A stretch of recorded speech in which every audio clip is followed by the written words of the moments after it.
Welcome back. In this installment, we're going to focus on the timeline of Theodore Robert Bundy's crimes. We'll trace events from the earliest signs right through to his execution. We'll cover the known crimes, his established modus operandi, his typical methods, and just a warning, the details are disturbing. We plan to proceed at a deliberate pace, allowing some moments for, reflection on these events. Our aim is really to give you a clear, factual account of Bundy's trajectory based on the available sources. Highlighting how his actions progressed, the patterns that started to emerge over time. Okay, so let's start at the beginning. Theodore Robert Bundy was born November 24th, 1946, in Burlington, Vermont. And right away, there were questions, particularly about his biological father. Some in the family even suspected his grandfather. Though it's worth noting, DNA testing much later suggested that wasn't the case, no incest. And there are other disturbing childhood stories, too. Like the one from his aunt. Exactly. She recounted him as a young child putting butcher knives in her blankets while she slept. Well, it's more than just a prank, isn't it? It hints at something deeply wrong. And the family background. It sounds quite troubled. His grandfather described as violent, his grandmother depressed. Not exactly a stable environment. No, far from it. As he grew into his teenage years, what's described as a darker side began to show itself. Yeah, things like peeping into windows and theft started cropping up. He was apparently a good skier in high school. He was, but it's also reported he stole skiing equipment. The family apparently didn't have a lot of money. Right. Then in 1965, he graduated high school. He went briefly to the University of Puget Sound. Before transferring to the University of Washington, UW, he mentioned feeling bored and lonely during that time. It was back at UW in Seattle that he met Elizabeth Kloepfer and her young child, who was 3 at the time. And he came across as, clever, charming. He seemed to get along well with her child. Although some accounts mention the games they played were sometimes, described as strange. Crucially, Kloepfer had no idea about his true nature initially. And during this period, he's still driving around, seeing relatives. And significantly, he started reading detective books, gaining knowledge about forensic details, police procedures. Yeah, you have to wonder how much that influenced him later on. In mid-1970, he re-enrolled at UW, this time majoring in psychology. He actually became an honor student. Well regarded by his professors, seemingly doing very well academically. Then, in 1971, he worked at Seattle's Suicide Hotline Crisis Center. Which is where he worked alongside Ann Rule, who, of course, later wrote extensively about him. She initially found him kind, solicitous, and empathetic. Saw nothing, absolutely nothing disturbing. It's chilling in hindsight. And then there was Diane Edwards. A wealthy student from California, he fell hard for her. The breakup was reportedly devastating for him. And this is significant. Many of his later victims resembled her. Attractive students, long dark hair parted in the middle. A potential early sign of that specific targeting, that victim profile. So when did the violence really begin? Most sources point to around 1974. Yes, that's when women started disappearing, first in the Seattle area, then nearby Oregon. And reports surfaced of them last being seen with a young dark-haired man, known as Ted. It marks a definite terrifying shift. January 4th, 1974. Karen Sparks. Attacked in her Seattle home, University District. While she was asleep. Beaten with a metal pole from her own bed frame. Violently sexually assaulted. She suffered terrible permanent injuries, but she did survive. And there were reports he'd been seen stalking her beforehand. It's widely believed to be his first violent attack of this kind, though not officially recognized as the start for a long time. Some called it somewhat sloppy because she survived.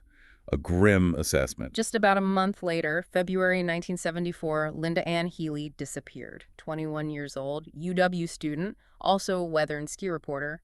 Her disappearance really kicks off that horrifying series of missing young women. And around this time, his modus operandi starts to become clear. The pattern of luring women by pretending to be injured, asking for help. Right, getting them close enough to overpower them, get them into his car. Then rape and murder, usually by beating. Deception followed by extreme brutality. Linda Healy, specifically, vanished from her apartment in Seattle. Her bed was made. She was just gone. Her parents called the police that evening, but initially the police weren't overly concerned. Which seems unbelievable now. It's thought Bundy might have watched her place, knew the back door was sometimes unlocked late, Shows calculation. Then Donna Gale Manson, 19, disappeared from Evergreen State College in Olympia. Susan Rancourt, 18, vanished walking to her dorm at Central Washington State in Ellensburg. Roberta Kathleen Parks, 20, last seen leaving her dorm at Oregon State in Corvallis. Brenda Carol Ball, 22, disappeared after leaving the Flame Tavern in Burlington, Washington. And Sandra Jean Weaver, 19, last seen living work for lunch in Salt Lake City, July 1st, 1974. Her body was found the next day near the Colorado River in Colorado. Sexually assaulted, strangled. Investigators noted it was very similar to later Utah cases, but it's still officially unsolved. Shows how far he was ranging, even early on. Then comes October 11th, 1974. Rhonda Stapley, 21, a University of Utah student. Waiting at a bus stop in Salt Lake City, Bundy offered her a ride in his VW Beetle. Drove her to an isolated canyon, stopped, and just said, "Do you know what? I am going to kill you now." Chilling. He choked and raped her repeatedly for about 3 hours. He got distracted, thought she was dead. She managed to escape into the woods. Incredible bravery. She didn't speak publicly about it until 2011, but her account matches the timeline perfectly. Another survivor with crucial insight. Then, just weeks later, November 8th, 1974, Carol DeRonch, 18 years old. Approached at the Fashion Place Mall in Murray, Utah, late afternoon. He identified himself as Officer Roseland, Murray Police. Said someone tried to break into her car. Told her she needed to come file a complaint. She got in the car. He started driving the wrong way. She questioned him. He pulled over, tried to handcuff her. But he messed up, accidentally cuffed both her wrists together in front of her. A mistake that saved her life. She fought, got the car door open, and ran. Found help from a passing couple who took her straight to the police. But when they showed her mugshot books, Bundy wasn't in there. He hadn't been arrested for anything like this yet. And then, just hours after DeRonch escaped. Hours later, same day, he abducted 17-year-old Debbie Kent after a high school play in Bountiful, Utah. Successfully abducted her this time. But incredibly, he left a key in the parking lot. A key that matched the handcuffs Carol DeRonch had escaped from. Careless. Arrogant. It's hard to say. It wasn't until August 16, 1975 that he was finally apprehended initially. Right. Highway Patrol Sergeant Bob Hayward saw a tan VW Beetle lingering near a house in Granger, Utah. Pulled it over. The driver was Ted Bundy. He was arrested, but initially just for evading police. But inside the car, Hayward found, well, everything. Ski mask, pantyhose mask, crowbar, handcuffs, rope, ice pick, trash bags, a torn sheet. Essentially a rape kit, a murder kit. Highly suspicious. But even with all that, they couldn't immediately link him to Debbie Kent or the other kidnappings. Not definitively. It was Carol DeRonch's identification that proved crucial later. Yes, her testimony was central to his 1976 conviction in Utah. She identified him as the man who posed as Officer Roseland, the man who tried to kidnap her. So, in '76, he was sentenced.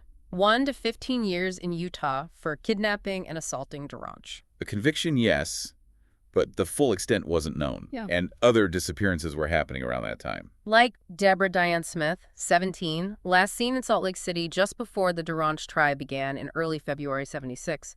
Her body was found in April. Bundy was suspected, but again, no definitive proof at the time. And Joy Kathleen Harmon, 22, last seen March 2nd, 1976 in Salt Lake City. Body found March 6th, strangled, beaten. This happened the day after his conviction in the DeRonch case. That murder is still unsolved. Then he was extradited to Colorado to face charges for the murder of Karen Campbell. She disappeared from Snowmass, Colorado back in January 1975. And then, unbelievably, he escaped custody in Colorado, not once, but twice. December 1977. Those escapes were catastrophic. They allowed him to travel and kill again. Which brings us to Florida, January 1978. January 12th, around 3 in the morning. He broke into the Florida State University Chi Omega sorority house. Inside, he strangled Margaret Bowman and Lisa Levy to death. And brutally beat 2 other women, Kathy Kleiner and Karen Chandler, with some kind of club.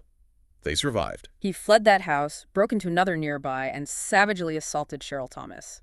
She also survived. The survivors couldn't describe the attacker clearly, but the bite marks on Lisa Levy, those became critical forensic evidence. The violence in that house was frenzied, a marked escalation. Then, February 9th, 1978, Kimberly Leach, 12 years old. Abducted from her junior high school in Lake City, Florida, significantly younger than his usual victims. Her body was found 2 months later, hidden under a shed in Suwannee River State Park.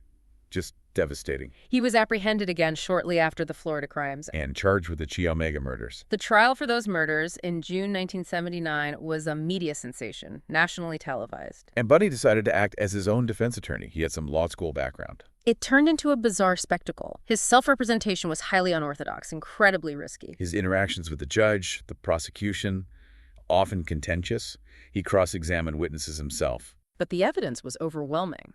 The forensic evidence, especially the dental impression matching the bite mark on Lisa Levy, and survivor testimony, he was convicted. Then, in 1980, came the trial for the kidnapping and murder of Kimberly Leach. That one was intensely emotional because of her age, the brutality. He was found guilty again, received another death sentence. On death row, he just kept filing appeals, challenging everything, forensic evidence, jury competency. But all the appeals were denied. During this time, he reconnected with Carol Ann Boone, someone he knew back in 1974. She believed he was innocent, moved to Florida to support him during the trials. And then, during the Kimberly Leach trial, June 1979, while she was testifying for him, he proposed to her, right there in the courtroom. And under Florida law at the time, that courtroom proposal constituted a legal marriage. She later became pregnant, gave birth to a daughter, Rose, in 1982.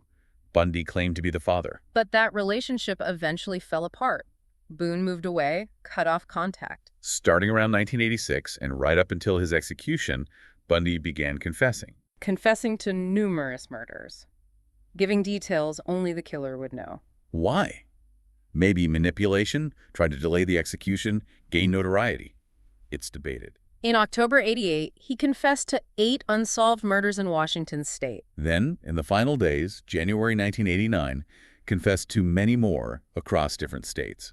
The afternoon before the execution, he gave that final TV interview with James Dobson, where he made those claims about pornography and media violence being the roots of his behavior. Said pornography led him to want to act things out, blame sexualized violence in media, even suggested the FBI stake out adult movie houses. Those last-minute claims were and are highly controversial, seen by many as a final manipulation. January 24th, 1989, 7:13 a.m., Theodore Robert Bundy was executed by electrocution, Old Sparky, at Florida State Prison for Kimberly Leach's murder. He was 42.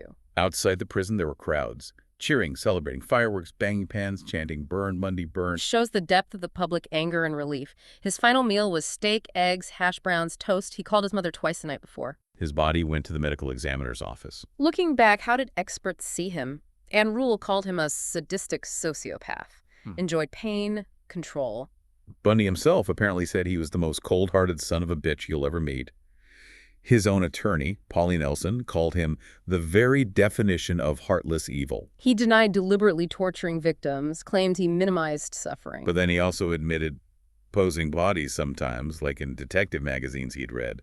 A truly disturbing contradiction. Psychologically, a definitive diagnosis was hard, but most pointed to antisocial personality disorder, ASPD. That outward charm, but zero genuine empathy or insight.